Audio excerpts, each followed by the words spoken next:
I got a, yeah, I'm not sure what happened. All of a sudden it just shut down and it said somebody else started this meeting with my account. Yeah. Oh, are we back in? We're in, but our participants are gone. No, Yeah, we all got of a some, sudden it shut Oh, down. they're back? I thought it was Oh, me. we have okay. some coming back. Yeah, Okay. so sorry about that, everyone. That's coming back in. For some reason, Zoom just kind of crashed out there and said somebody else was starting a meeting with my account. So I apologize for that. Once again, navigating this virtual world. So thank you for getting back into the session really quickly. And we'll just kind of wait for, I think one attendee is still kind of MIA from that little glitch, but yeah, I apologize once again. Oh no, it wasn't, definitely wasn't any of you. It was definitely was a technical glitch. So I'm not sure what happened, but if for some reason it does happen again, just know that we will restart this Zoom call as quickly as possible for you to get back into it. Okay. Hey, Jason, can you enable my sharing, please? Yep, no problem. I thought it was me too. I was a little panicked for a second. Sorry, everyone. There, can everybody see my slides? Great. Okay. So Veronica, did you want to introduce our presentation? Yes, so this group is on mindfulness and what is mindfulness today and how the 7 grandfather teachings promote a good mind and also how they can help us manage stress, especially for a great example of today, what just happened. So these kind of things happen on a day-to-day basis. And so it's just being mindful of yourself and also being mindful of the others around you and how we impact those things. And also going back to our teachings of our culture and who we are. We've always been mindful and it's been part of our teaching and it still carries on today. So go ahead, Carrie. Oh, I'm sorry. So what is mindfulness? Mindfulness is the ability to be present and aware of where we are and what we are doing. So for example, for that would be today. I have to be mindful about my background noise and distractions around me because I am presenting. I have to be aware that I'm going to be speaking to a screen where I'm not seeing your faces, but I know you're there. So being aware and mindful can help us to not be overreactive or overwhelmed. So a good example of that would be what just happened. We just kind of gathered ourselves and tried to rejoin the call, and thankfully it worked out. So mindfulness is a quality that every human being possesses. You just have to learn how to access it. When we practice being mindful, we're practicing the art of creating space for ourselves, space to think, space to breathe, space between ourselves and our reactions. And also to pop in, and if you want to go in the chat box and you have something, a comment to say or anything, Jason can read that out and we can discuss it. I just want everybody to feel comfortable and just sharing and going back and forth and just really participating. Thanks.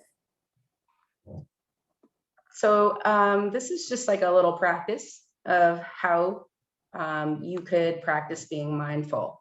So I don't know if everybody wants to try this, but this is a little activity. So first you would take a seat, find a place to sit that's quiet and calm, set a time limit. For starters, you could just start off with something small, 2, 5 to 10 minutes. You will need to be aware of your body. So you can sit in a chair with your feet on the floor, loosely cross your legs in a lotus posture. I don't know if anybody knows what that is, but if anybody's into yoga and meditation, you can kneel just whatever way you feel comfortable. Make sure you're stable and in a position you can stay for a while. And then you are going to take your hand and place it on the lower part of your belly, just so you can kind of be mindful of your breathing. I find that slow breathing and being aware of like the air that you're taking in and letting out, I kind of like to think of it as, and I'm taking in the stress and I'm blowing it back out because it's not mine to keep. And I find that for myself, it works. So you just sit there and you kind of just find a calm and don't let your mind wander to those places that stress you out. Don't obsess over your thoughts. And if you find yourself lost and wandering a lot, just bring yourself back. That's a short practice. And if you want to try that, I would recommend it, because breathing is really important when it comes to like kind of getting that stress out in a really good way, as opposed to showing it in a not so good way. So that was just a quick little practice thing. So go ahead, Veronica. Right. So I think I would also like to think of ways that you guys practice your mindfulness. So part of managing stress and mindfulness, we look back at our not our grandfather teachings, our medicine wheel teachings. And we have 4 quadrants and where they fit in. So part of your physical is getting enough sleep and rest. So last night, I don't know how you all were, but I completely died after the conference. It was fun and it was exciting. We got off on a great ending. It was fantastic. Literally, I went and brushed my teeth and hit the pillow and I was gone. But normally that's not the way that it happens. You know, we have day-to-day stress. So managing those stresses sometimes, I'm fortunate enough to have some benefits. So I get a massage. I listen to music. When I'm driving, I blare the music and have the windows down a little and allow my stress to just move out and relax. Deep breathing is really important. And I don't know about you guys, but our bodies are made up of water. So it's constantly drinking water and getting things flowing. Also, not skipping meals. It's so important for your body to receive nutrients, and having snacks. So having picky things that are available. I don't know about you, but I have things called picky trays. So I'll get like cheese and crackers or fruits or vegetables or gummy bears, and I'll start picking away at that, because one, I'm doing something and it keeps my mind focused on a task. So also be forgiving. So be aware of your own space and be forgiving when somebody comes in your space. That was a learning lesson I had when I was younger, because I was super, super hyper, and I'm slightly hyper now. But it's getting in that space and minding your energy. So when you walk into a room, it's good to be great, but be mindful of everybody else's energy. So I know that some people in the morning are very chill and like to ease into their morning, where I'm like, doing hammer time dance up and down the hallway. So it's me being mindful of how I impact other people. So, and those around me. So, and also learn your triggers of anxiety. That's being mindful of your stress. Certain things bring me a great deal of anxiety. So when my emails are going off, and when you're in school and you know you have a test coming up, you know this assignment's due, you have to be in front of the screen at such and such a time. And all of a sudden, those things start to build up. So know your triggers, look for patterns. What causes you to be anxious? Is it getting up in the morning and having to rush and not have breakfast and run across the road to go to school? So when you have that anxiety every morning and you're dreaded and you don't want to go into class, what are some things that you can do to change that pattern? So also accept things that you can't control. So things are going on around you. There's people that are doing things that are irritating you. You can only control what your feelings and reactions are. You can't control other people's behaviors and what they're doing. So it's kind of an acceptance. It is an acceptance piece. And accept that it's beyond your control, because when we look around us, we want to control things and we want to make sure we know what's going to happen next. But just kind of understand that you're not in control of that, but you can control how you react to it, and put it into perspective and realize that that's not my business. I'm going to mind my own personal business, because your business is what's important. You have to look after your business and maintain a positive attitude. Remember that whatever you feed is going to grow. So if you're feeding that negative and constantly thinking about negative, you're not being mindful of yourself and your emotions and your feelings. So it's super important to think positively. Think of the good in things, because we know that there's a balance. There's good and there's not so good, but there's always one that balances the other. So if you focus on that negative, it's going to continue to grow. So it's making that conscious choice to be mindful and think about those positive things and help those things go. And talk to somebody, because we have a tendency to I have a tendency to feel overwhelmed at times. And I think that I can handle it all on my own, because, that's what I think I'm supposed to do. but it's really helpful just to talk to somebody and not looking for feedback, but sometimes it just feels really good for me to just see it, feel it, and feel like I've been heard. And also journaling helps. And so you can also apply the 7 grandfather teachings to your daily life. And so what are some thoughts on what you do to manage your stress? So feel free to jump in the chat box and Jason can moderate for us because I'd love to hear what you guys have to say. Don't jump all in at once. Yeah, maybe I'll go while we're waiting for somebody to answer. So I recently found out that I am like absolutely in love with loom beading. So that's what I've been doing to manage my stress. I don't have time to think about anything that stresses me out when I'm beading because I am counting. I'm counting my beads as I put them on because it's important to know the order that they go in to get the final product that you want. So I found that to be very, very proactive for me to manage my own personal stress. So that's what I do. I also like to jog, but I haven't done it in a while. So the 7 grandfather teachings is also sometimes referred to the 7 grandmother teachings or the 7 sacred teachings. Nations and communities may use differing stories, but in part, these teachings are the same guiding principles and morals to like they can be found to walk with a good path and a good mind and an open heart. These 7 gifts help people live a good life, respect the creator, the earth, and each other. How can we all do our part being mindful and applying these teachings in today's virtual world? Sorry, Karen, there's a little bit of a delay, but we did get some responses to that last question about what people were doing. So we had one participant say that when they're stressed, they clean a lot. I wish I could say that. I feel like I do the opposite, Right? but good on you. I love vacuuming. Yeah, and then Faith has said that they did a Dreamcatcher class during Opportunity in Oxygen. Was the most stress relieving thing and can't wait to make it a habit. And then Emily has said that they like to work out. Oh, here they come now. Another one, cleaning and playing guitar. So some creative and arts outlets. Working out is probably something I like to do, going for runs like that. Yep. Cuddle my dogs, awesome. I recently got a Maine Coon cat, so I've been cuddling that our cat a lot. Do they cuddle? So they do cuddle. Okay. Yeah. Our cat jumps into our bed every night and sleeps kind of in between my partner and myself, and yeah, it's like having a child in the bed. So yeah, so those are some awesome ones. And sorry, one last one. When I'm stressed, I tend to turn to the hand drum and water drum or work out a lot. Yeah. So again, you know, there's definitely, sorry, I don't want to take over. No, go ahead. That's okay. I love all of those examples. It's really interesting because we said there was a lot of physical, but there was that art and mental and emotional piece and spiritual. So that was cool aside from physical.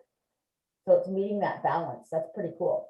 2 Maine Coons here. Did you see that, Jason? Faith has 2 half Maine Coons, and it's exactly like having small children. The validation I needed. I love it.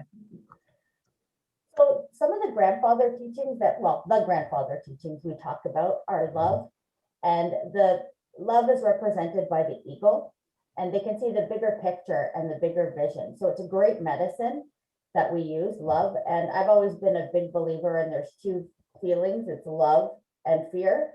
So it's kind of being mindful of where your feelings are lying within that time.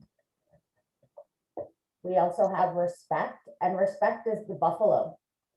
Carrie, do you want to discuss the buffalo? Well, I was just being mindful of the time, sorry. To respect. So it's represented by the buffalo, as the buffalo gives every part of his being to sustain human living. So not because he's any less of a value, but because he respects the balance and needs of others. So to honor all creation is to have respect. Do not waste and be mindful of the balance of all living things. And honor yourself and others, which is key. Because we always forget to honor ourselves, but we always honor others. It's not being selfish, it's called self-care and being mindful of your needs. So courage is represented by the bear, The bear is gentle, but a mother bear will become extremely protective when others come near her cubs. She truly shows great courage with this. And they also display strength to overcome fear. So what I talked about was fear, walking in strength as human beings. So the bear is really representative of that. And truth, Carrie. That's my clan, y'all. I love turtles. So the turtle represents truth. It symbolizes the law and principle. The turtle lives a slow and deliberate life. It understands that the journey and the destination are both important. So acknowledging your story and your path that you have walked, whether it be beautiful or very, very sad, it's really important to acknowledge all of that. So being truthful is to know and understand all the original laws given by the creator. On the back of Grandmother Turtle, there are 13 moons, which represent the truth of one cycle and one of Earth's rotation around the sun. The turtle shell represents the body of real events and is made by the creator and always reminds us of our spirit's will and teachings. Love that. And honesty. So I love this, Sasquatch. He teaches us the gift of honesty. So always walk tall, but do not seek power over any person or situation. And that's what we talked about, other people's energy, being mindful, and living your life with integrity. You know, do what you say what you mean. Those times that you're showing up to school every day, that shows integrity, that you could be depended on, and that you're needed, you're valued, you're not alone. So accept who you are and where you're at in the present moment. And that's really important, because sometimes when you walk into a classroom, I don't know about you guys, but when I was in grade 9 and 10, I was late a couple of times, and the teacher would say, oh, welcome, Veronica. Nice of you to join us. Would you like to, have an arrival with us? So it was just kind of like being aware. And then grade 11 would come in, so I wouldn't show up if I was going to be late. And then I realized that may have been a pattern back then for me, but in the present moment, it wasn't. So just being present. And the highest honor you can give and receive from anyone is honesty, and it comes from within, and it builds a mutual respect. So humility. The wolf represents humility, and it lives as part of the community. So what we would call the wolf pack. The pack constantly works together with a strong sense of devotion and protection to one another. The wolf will begin to recognize its own power and just where it belongs amongst their pack. And this act is very humbling for them. The wolf teaches us that we can acknowledge that all things are created equal in the universe. And that's when we begin to live with humility. We begin to express humility when we start to think of others before ourselves. The wolf respects her community as well as her part in the community. And then we have wisdom, which is the beaver, represents wisdom with the large teeth and the wonderful ability to build dams and to positively change the environment, just as you can with your attitude when you come into a space. So it's important we use these gifts for all members. So the beaver teaches us that. I was going to say beach. And they fully utilize their gifts for themselves and others in the community. And we all have different gifts. So we want you and us to use our full potential to begin to experience the wisdom. And don't confuse wisdom with knowledge. Wisdom is from experience. Knowledge is to know. Respect others' differences and always be kind and respectful. Listen carefully and allow yourself to learn, and always respect your surroundings. So these are the 7 grandfather teachings, and the teachings impact our surroundings, along with providing us guidance and action towards others and to one another. So this is a great handy, in today's world, a tool to put in your toolbox to remember these things. So also called your bundle, just saying. Put it in your bundle. Yes, put it in your bundle.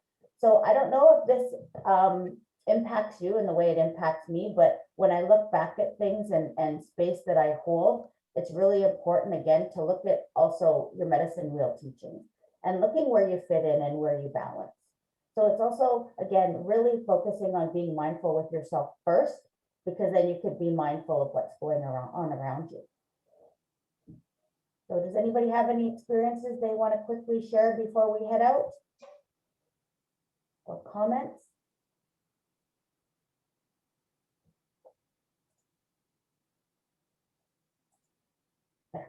because it's us.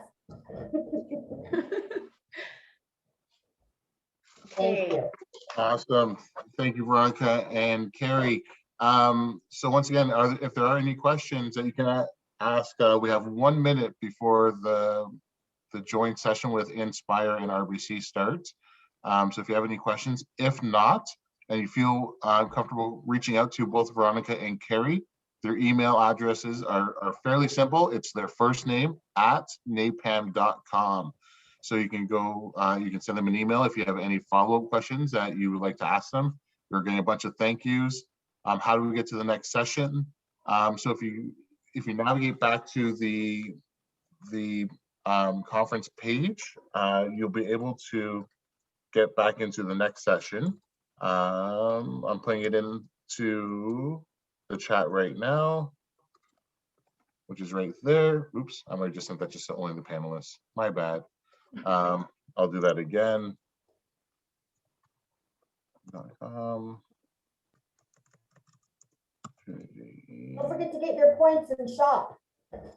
Yep, and also don't forget to fill out your forms and submit those. You have until 11:59 p.m. tonight to get those forms in, and then our NAPAM staff will be reaching out to you. So it is 11 o'clock. The next session should be starting right now. We get a bunch of thank yous, so thank you all for attending. And if you can make your way back to the main page for today, or follow the link that I put into the chat, and you will be able to go into the next session. Chimugwech, thank you very much. Thank you, Bye, Veronica. Thank you, everyone. Carrie.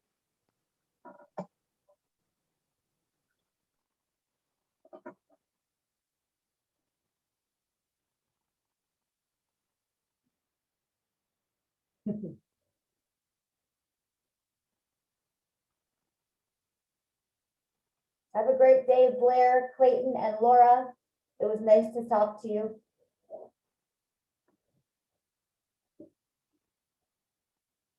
Bye, Jason.